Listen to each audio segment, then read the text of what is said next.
사랑하는 성도 여러분, 학창 시절에 가장 많이 암기하던 것이 무엇인지 기억나셔요?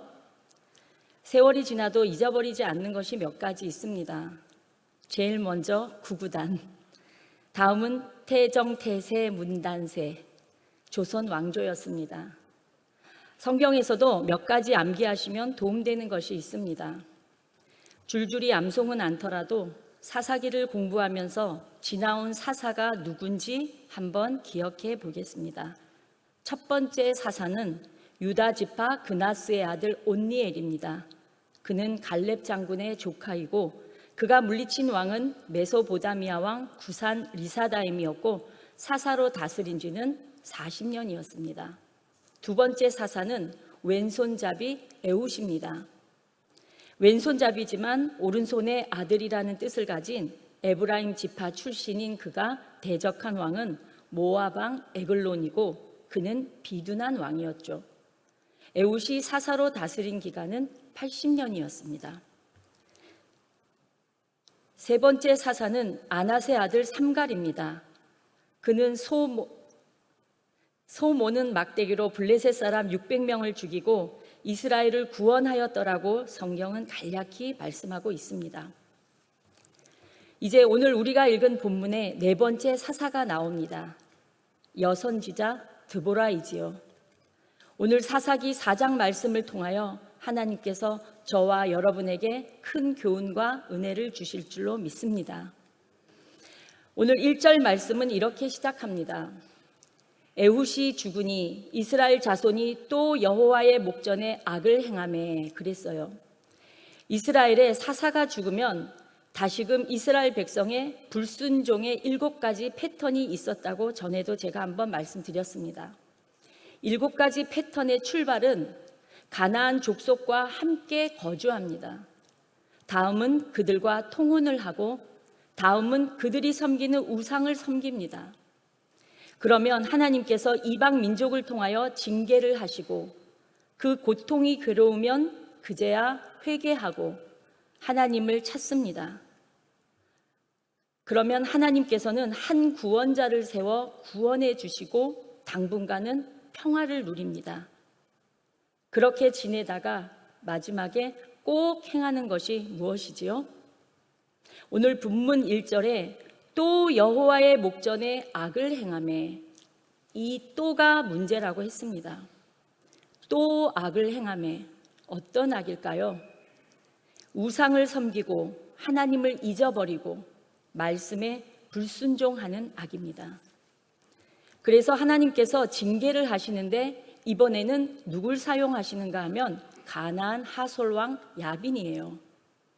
그런데 이 가나안 족속은 약 200년 전 여호수아 11장에서 이미 여호수아가 그 성을 완전히 불태우고 물리쳤지만 그 원주민은 완전히 진멸하지 아니하므로 그 가나안 족속의 후예들이 성장하여 지금 또다시 하솔 왕 야빈이라는 이름으로 이스라엘을 압제하기 시작하는데 그들이 가진 무기가 철병거가 900대나 있었고 시스라라고 하는 백전노장 군대 장관이 이스라엘을 괴롭혔는데 그 기간이 무려 20년이었습니다.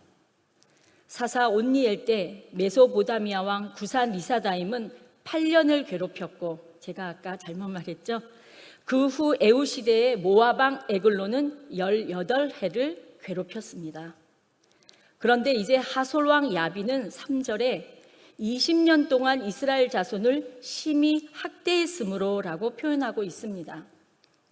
이 학대라는 단어는 히브리 말로 라하트라고 하는데 아주 기름 짜듯이 쥐어짠다는 뜻입니다. 그러니까 지금 이스라엘 자손은 애굽에서 종으로 압제당하던 것보다 더 심한 라하트, 학대를 당하고 있습니다. 왜요? 하나님을 버리고 바알과 아세라를 섬겼기 때문에 하나님의 징계가 임한 것입니다.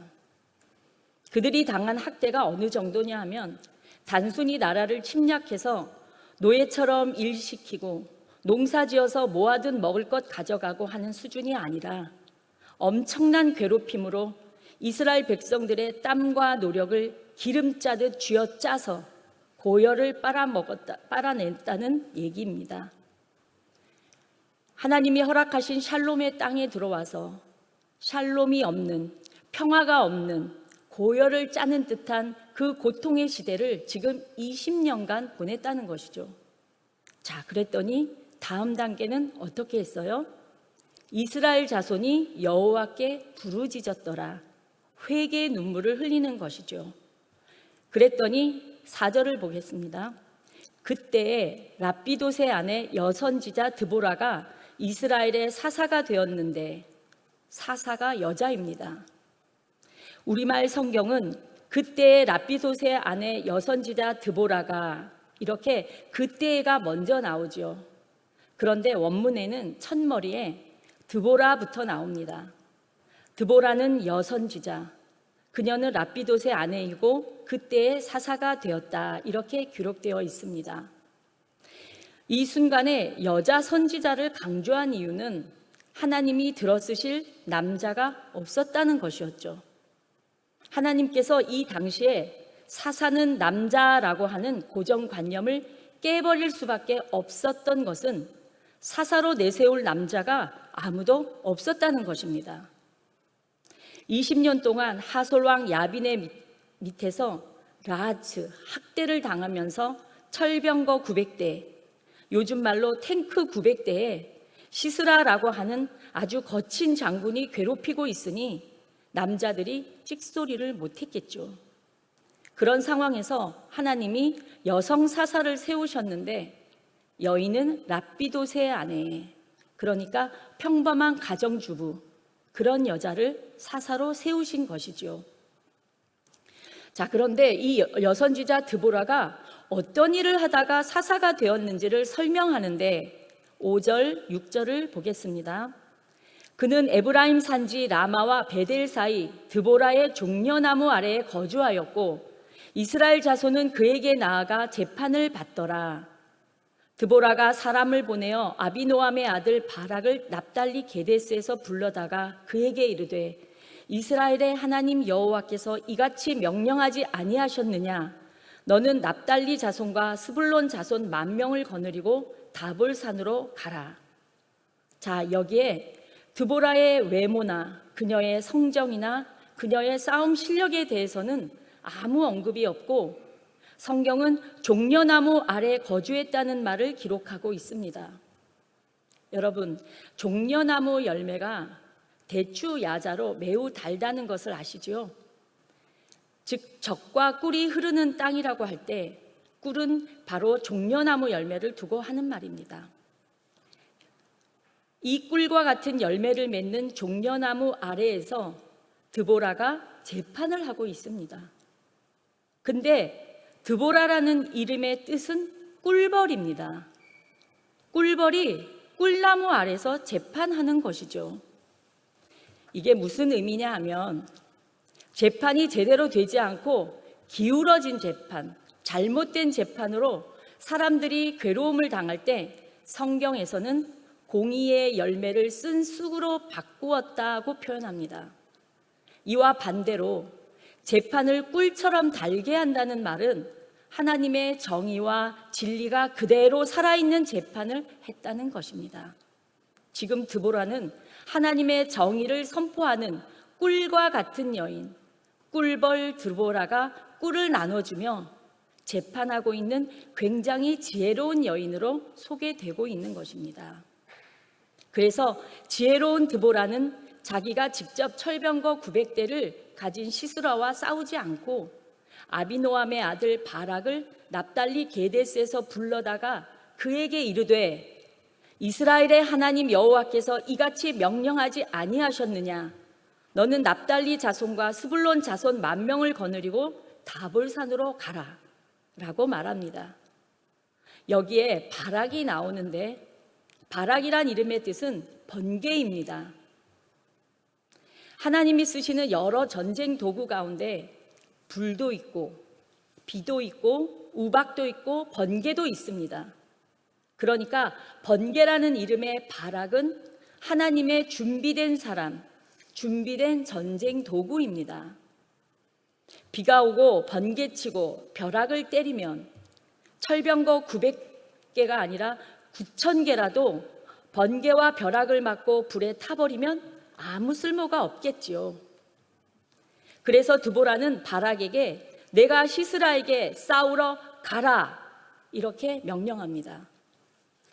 가야 할 장소는 다볼산이고 다볼산은 기손강 어귀인데 기손강은 와디입니다.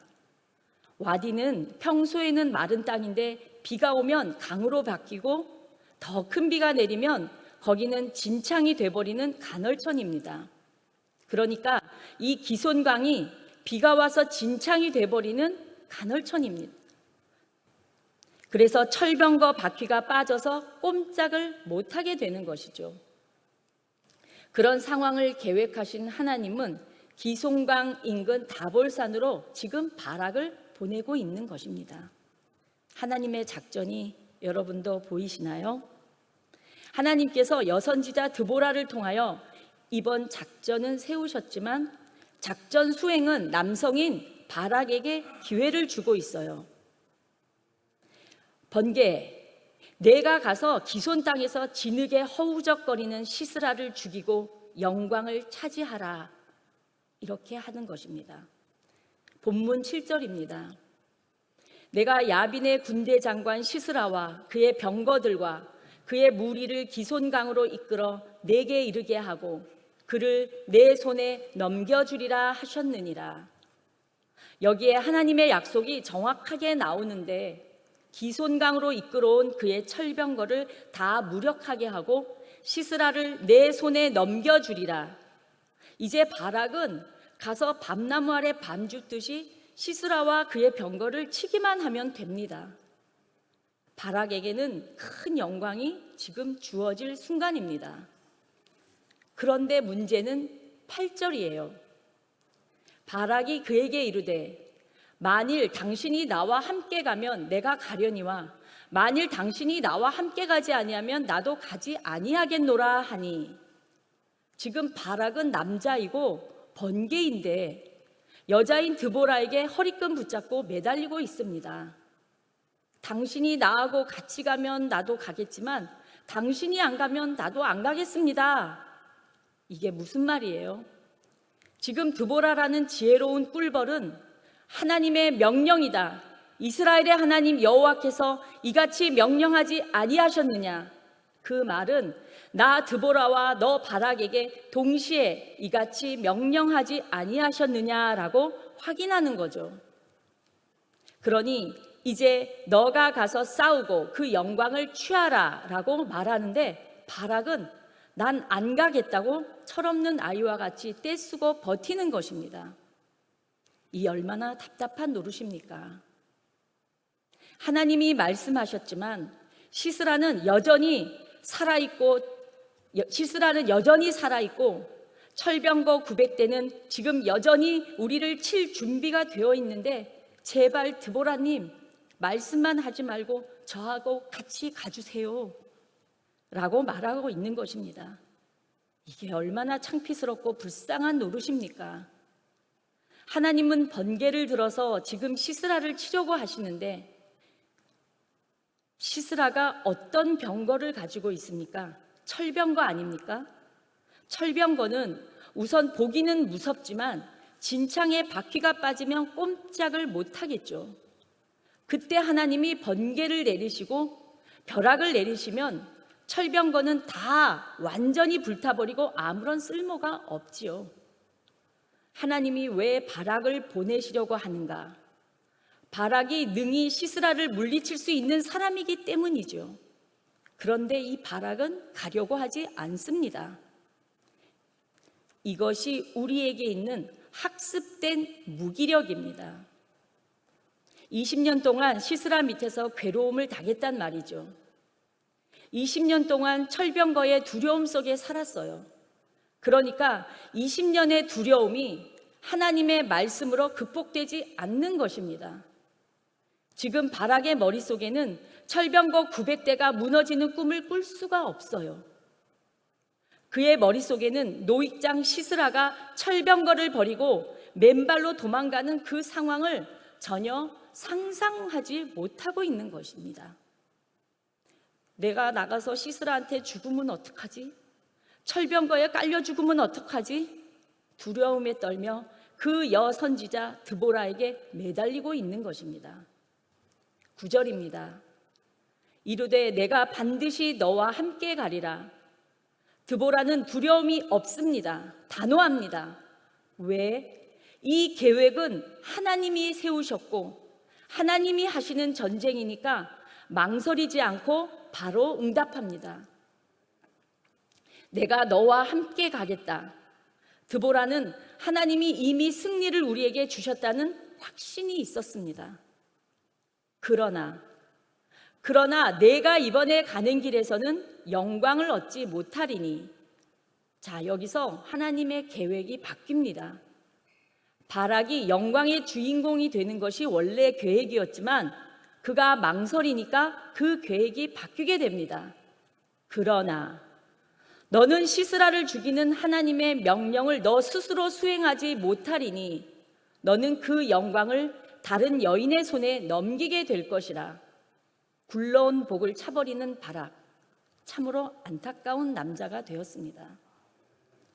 본문 15절 이하에 보시면 바락은 전쟁에서 승리를 거두었고 시스라는 철병거를 못 쓰게 되니까 맨발로 걸어서 도망을 칩니다.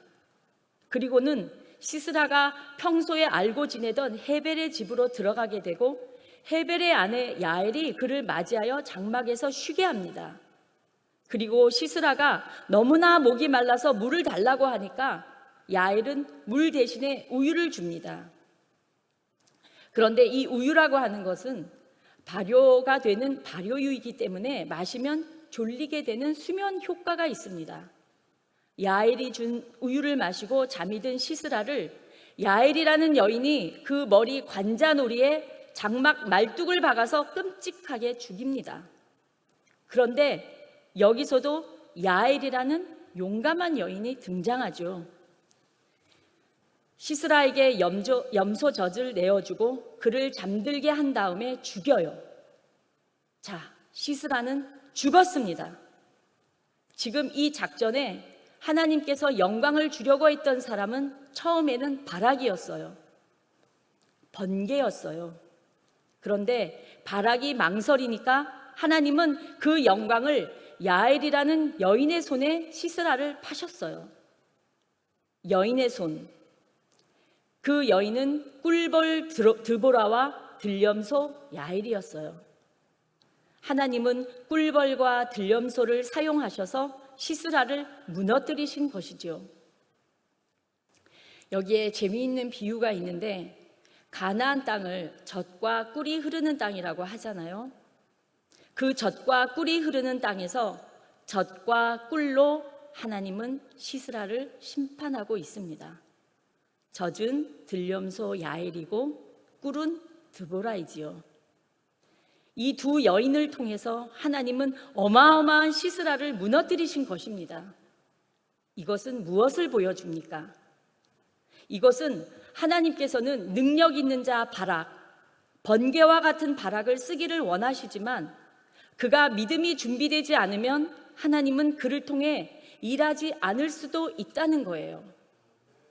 하나님은 믿음으로 준비되지 아니한 자를 통해서 일하는, 역사하는 분이 아니라는 거예요. 하나님은 능히 하나님의 방법으로 오히려 연약한 여성의 힘, 즉 꿀벌 드보라의 지혜와 들염소 야엘의 용기로 시스라를 무너뜨리고 이스라엘을 구원해 내시는 것입니다. 이제 말씀을 맺겠습니다. 오늘날 우리에게도 수많은 위기와 전쟁과 우리 삶의 어려움들이 찾아옵니다.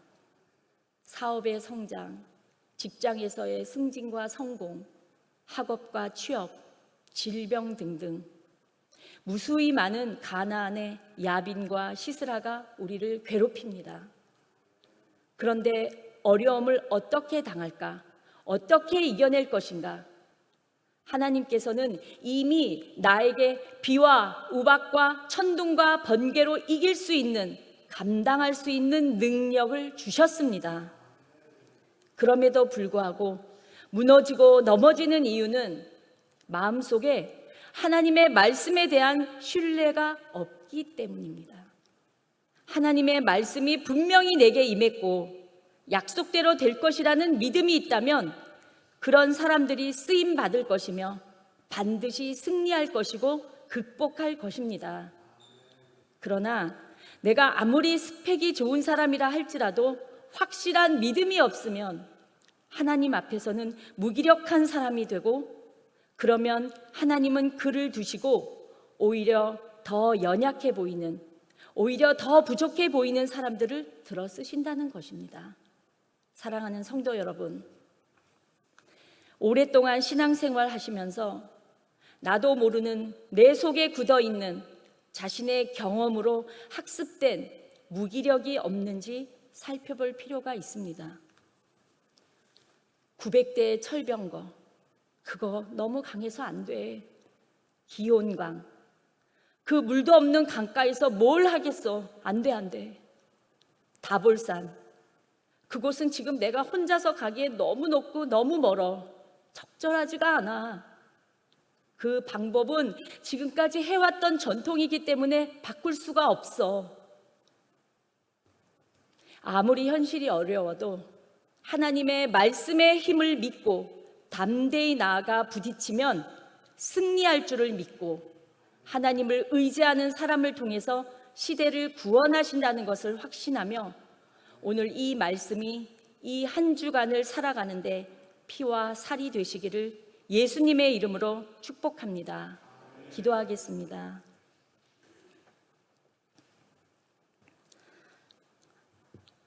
하나님 감사합니다. 오늘 주신 말씀을 통하여 우리 자신이 하나님 말씀에 대한 신뢰를 할 줄 아는 주의 백성이 되게 하여 주시옵소서.